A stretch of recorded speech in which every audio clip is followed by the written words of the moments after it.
Shalom, selamat pagi Bapak Ibu dan Saudara yang dikasihi Tuhan. Mengucap syukur pada pagi hari ini kita boleh bersama-sama kembali di ruang Zoom ini. Kita akan merenungkan firman Tuhan dari Ratapan 2 ayat 13 sampai dengan 22 dengan tema Musnah Sudah. Bahan perenungan kita ambil dari Pedoman Saat Teduh 4B GKI Residen Sudirman. Mari Bapak Ibu, kita persiapkan hati dan pikiran kita. Kita akan memujikan sebuah lagu pujian.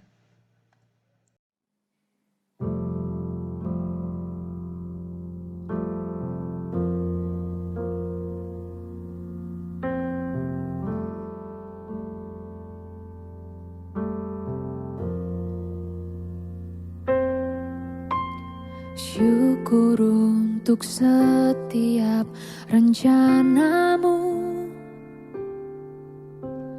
dan rancanganmu yang mulia. Dalam satu tubuh kami bersatu, menjadi duta kerajaan-Mu. Ku ucapkan berkat atas Indonesia, biar kemuliaan Tuhan akan nyata.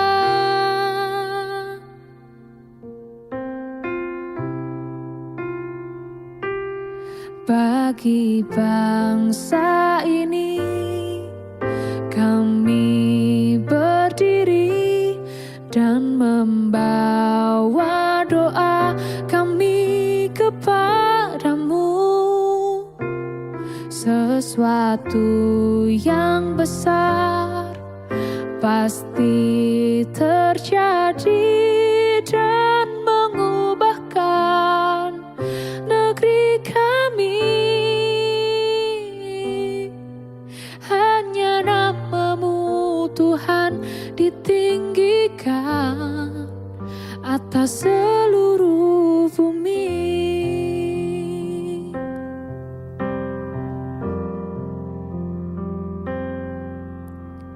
Dalam satu tubuh kami bersatu, menjadi duta kerajaan-Mu. Ku ucapkan berkat atas Indonesia, biar kemuliaan Tuhan akan nyata.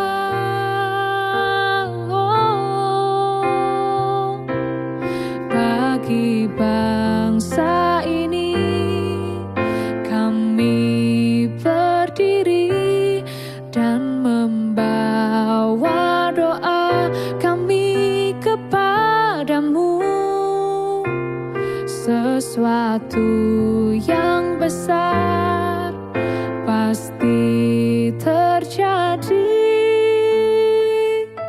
dan mengubahkan negeri kami. Hanya nama-Mu Tuhan ditinggikan atas seluruh bumi.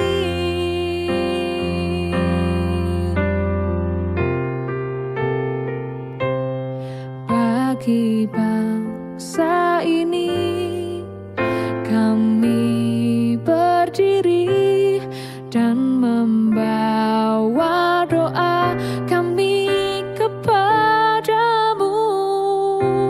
Sesuatu yang besar pasti terjadi dan mengubahkan negeri kami. Hanya nama-Mu Tuhan ditinggikan atas seluruh bumi.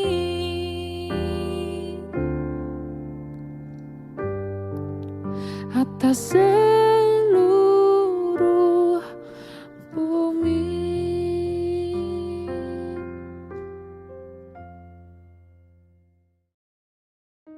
Mari Bapak Ibu, sebelum kita membaca firman Tuhan dari Ratapan 2 ayat 13 sampai dengan 22, kita akan berdoa terlebih dahulu. Mengucap syukur Tuhan untuk pagi hari ini, kalau kami boleh bersama-sama kembali di ruang Zoom meeting ini untuk merenungkan firman-Mu. Terima kasih untuk penyertaan-Mu di dalam istirahat kami semalam. Terima kasih untuk udara segar yang boleh kami hirup pagi hari ini. Mengucap syukur juga untuk kesehatan kami, Bapak. Bapak, persiapkan hati kami, kiranya kami Kau mampukan untuk kami dapat memahami firman-Mu dan kami dapat melakukannya di dalam kehidupan kami sehari-hari. Kami mau serahkan saat teduh kami hanya di dalam tangan kasih-Mu. Terima kasih Tuhan, dalam nama Tuhan Yesus kami berdoa mengucap syukur. Amin. Ratapan pasal 2 ayat 13 sampai dengan 22. Apa yang dapat kunyatakan kepadamu? Dengan apa aku dapat menyamakan engkau, ya putri Yerusalem? Dengan apa aku dapat membandingkan engkau untuk dihibur, ya darah putri Sion? Karena luas bagaikan laut reruntuhanmu. Siapa yang akan memulihkan engkau? Nabi-nabimu melihat bagimu penglihatan yang dusta dan hampa. Mereka tidak menyatakan kesalahanmu guna memulihkan engkau kembali. Mereka mengeluarkan bagimu ramalan-ramalan yang dusta dan menyesatkan. Sekalian orang yang lewat bertepuk tangan karena engkau. Mereka bersuit-suit dan menggelengkan kepalanya mengenai putri Yerusalem. Inikah kota yang disebut orang kota yang paling indah, kesukaan dunia semesta? Terhadap engkau semua seterumu mengangakkan mulutnya. Mereka bersuit-suit dan mengertakkan gigi. Kami telah memusnahkannya, kata mereka. Nah, inilah harinya yang kami nanti-nantikan. Kami mengalaminya, kami melihatnya. Tuhan telah menjalankan yang dirancangkannya. Ia melaksanakan yang difirmankannya, yang diperintahkannya dahulu kala. Ia merusak tanpa belas kasihan, ia menjadikan si seteru senang atas kamu.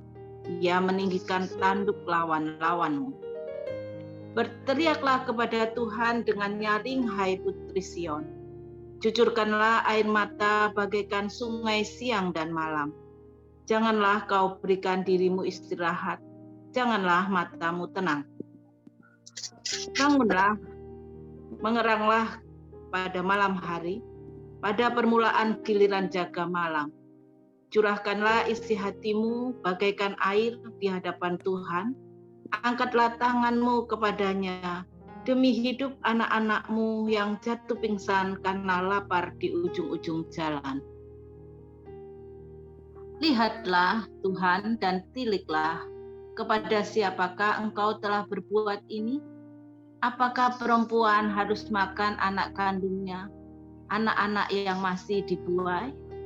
Apakah dalam tempat kudus Tuhan harus dibunuh imam dan nabi? Terbaring di debu jalan, pemuda dan orang tua. Darah-darahmu dan teruna-terunamu gugur oleh pedang. Engkau membunuh mereka tatkala engkau murka. Tanpa belas kasihan engkau menyembelih mereka. Seolah-olah pada hari perayaan engkau mengundang semua yang kutakuti dari sekeliling. Tatkala Tuhan murka, tak ada seorang yang luput atau selamat. Mereka yang kubuai dan kubesarkan, dibinasakan seteru. Demikian pembacaan firman Tuhan. Terima kasih Bu Yohana. Bapak, Ibu, dan Saudara yang dikasihi Tuhan, setiap orang tentu mendambakan kehidupan yang baik dan cerah di waktu sekarang maupun di masa yang akan datang. Hal ini juga yang dijanjikan Tuhan bagi umat-Nya dan terwujud dalam relasi hidup setia yang terbangun serta terjaga secara baik. Lalu bagaimana jika umat Tuhan hidup dalam ketidaksetiaan yang terus berulang. Dalam Ratapan 2 ayat 13 sampai dengan 22 yang sudah kita baca pada pagi hari ini, diperlihatkan tentang kehancuran atau kemusnahan Yerusalem sebagai wujud hukuman atau didikan keras atau hajaran atas ketidaksetiaan umat kepada Allah yang setia. Jadi, marilah kita memperhatikannya secara serius, Bapak, Ibu, dan Saudara. Yerusalem telah mengalami kehancuran dan keruntuhan yang sangat luas dan hebat, sehingga menjadi bahan celaan dari para seterunya. Para seteru melihat kemusnahan Yerusalem secara nyata. Mereka yang lewat bertepuk tangan, bersuit-suit, dan menggelengkan kepalanya mengenai Yerusalem serta berkata, "Inikah kota yang disebut orang, kota yang paling indah, kesukaan dunia semesta?" Peristiwa kemusnahan Yerusalem ini seakan menjadi waktu yang dinanti-nantikan bagi para seteru. Memang Tuhan telah menjalankan yang dirancangkannya. Ia melaksanakan yang difirmankannya. Tuhan merusak tanpa belas kasihan. Ia meninggikan tanduk lawan-lawan umatnya. Seolah-olah pada hari perayaan, Tuhan mengundang semua seteru yang ditakuti umatnya dari sekeliling mereka untuk melakukan penghukumannya. Bahkan, tak kala Tuhan murka, maka tak ada seorang pun yang dapat luput atau selamat. Hal ini terjadi karena umat Tuhan telah berlaku tidak setia kepadanya, baik dalam ritual peribadahan maupun dalam praktek hidup sosial sehari-hari. Bagian firman Tuhan yang kita baca dan renungkan pada pagi hari ini memang tidak sampai pada bagian janji dan wujud pemulihan umat Tuhan. Namun dengan demikian, kita diajak untuk serius memperhatikan konsekuensi dari ketidaksetiaan umat hingga mereka perlu mengalami didikan keras atau hajaran dari Tuhan untuk dapat bertobat. Jadi marilah kita berkomitmen untuk menjadi umat Tuhan yang setia dan sungguh rindu mempermuliakan namanya. Ketika waktu pemusnahan Yerusalem itu tiba, apakah hal tersebut berpengaruh pada kemuliaan nama Tuhan? Tentu saja tidak, karena Tuhan berkuasa untuk bertindak dalam keadilan dan kebenarannya bagi setiap bangsa. Namun, pantaskah kita sebagai umat tebusannya mempermalukan nama Tuhan? Mari Bapak Ibu kita merenungkannya. Apakah kita telah membangun dan menjaga relasi hidup setia dengan Tuhan? Apakah kita pernah mengalami kehancuran hidup karena ketidaksetiaan kepada Tuhan? Mari Bapak Ibu kita berdoa. Tuhan, kami sungguh mengucap syukur untuk firman-Mu yang boleh kami renungkan pada pagi hari ini. Tuhan, jadikan kami sebagai pribadi yang setia beribadah dan hidup untuk mempermuliakan nama-Mu. Terima kasih Tuhan, dalam nama Yesus kami berdoa dan mengucap syukur. Amin. Mari Bapak Ibu, di dalam kehidupan kita sehari-hari, kita akan berupaya untuk terus membangun dan menjaga relasi setia kita dengan Tuhan, Juru Selamat kita. Terima kasih untuk saat teduh kita pada pagi hari ini. Tuhan Yesus memampukan kita untuk kita dapat melakukannya di dalam kehidupan kita sehari-hari. Amin.